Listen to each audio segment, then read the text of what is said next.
Karl Marx lahir di sebuah wilayah bernama Rheinland, salah satu wilayah kerajaan Prusia yang kelak menjadi cikal bakal Jerman pada tahun 1811. Persentuhan Marx dengan dunia intelektual dimulai dengan persahabatan melankolik Karl Marx kecil dengan seorang pejabat pemerintahan Prusia yang kelak sangat mempengaruhi perjalanan intelektual Karl Marx.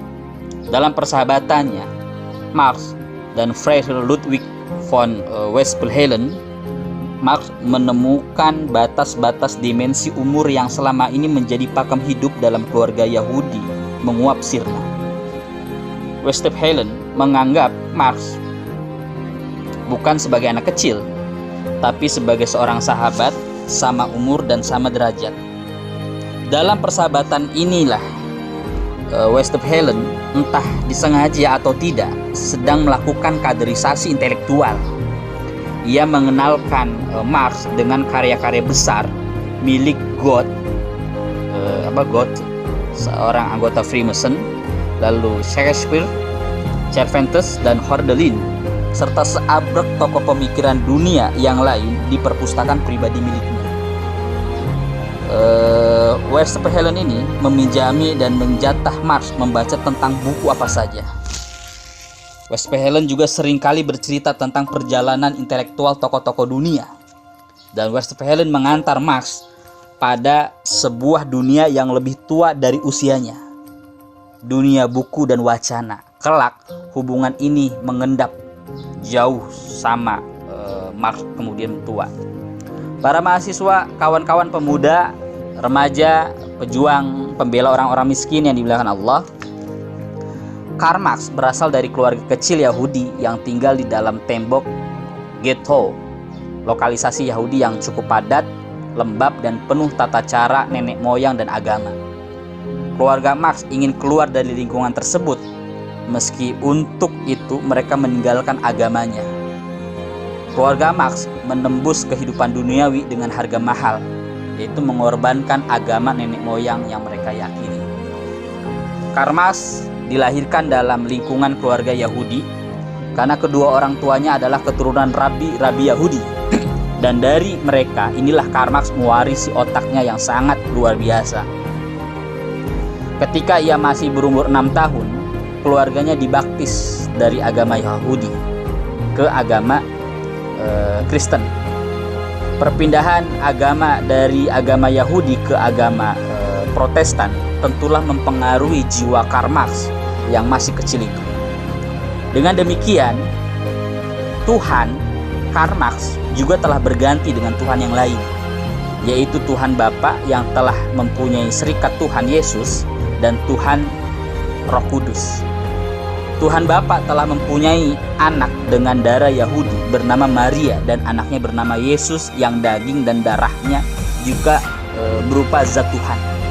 Tetapi menurut ajaran gereja, Tuhan yang 3 jumlahnya itu adalah juga satu dan diberi nama Tritunggal. Ini tentu sangat mempengaruhi Karl Marx tentang ketuhanan. Malah sampai wafatnya, ia tidak bisa memecahkan dan menerima konsep ketuhanan Kristen itu. Sehingga pandangannya ini kemudian dimanifestasikan dalam artikelnya yang berjudul Holiness Zeitung. Dapatkah orang mempercayai 3 kali satu sama dengan satu? Ini kata Karl Marx. Lagi pula, yang sangat menimbulkan kesulitan adalah bila Yesus itu benar-benar Tuhan, mengapa ia harus meminta tolong kepada Roh Tuhan seperti kata Yesus? Dalam Injil Matius pasal 12 ayat 28, aku membuangkan setan dengan roh Tuhan. Kalau demikian, maka pada diri Yesus ada 2 Tuhan, Tuhan Yesus dan Tuhan Roh Kudus. Dan kalau Yesus itu Tuhan, tentunya semua murid-murid Yesus juga Tuhan, seperti dikatakan Yesus. Para kawan-kawan yang dimuliakan Allah, ayat-ayat ini membuktikan bahwa Yesus bukanlah Tuhan dan lagi Yesus tidak ingin menyerahkan hidupnya. Sehingga ini menjadi susah dipikirkan oleh Karl Marx bahwa Yesus menebus dosa manusia dengan darahnya. Ini adalah irasional, ya, pemahaman yang tidak masuk akal. Nah, melalui Friedrich Engels lah, Karl Marx pernah berkata bahwa ajaran korban Yesus untuk menebus dosa manusia, dosa yang dibawa sejak manusia lahir sebagai dosa warisan Adam dan Hawa, adalah pinjaman dari dunia kafir, dan ia mengatakan bahwa Paulus sebagai nabi palsu. Para kawan-kawan yang dimuliakan Allah, kenyataan lain mengapa justru di dunia Kristen banyak sekali kejahatan yang dilakukan oleh para padri Kristen. Jika dikata bahwa mereka menjalankan kejahatan-kejahatan ini secara ilegal, apakah gunanya penebusan dosa bila demikian keadaannya?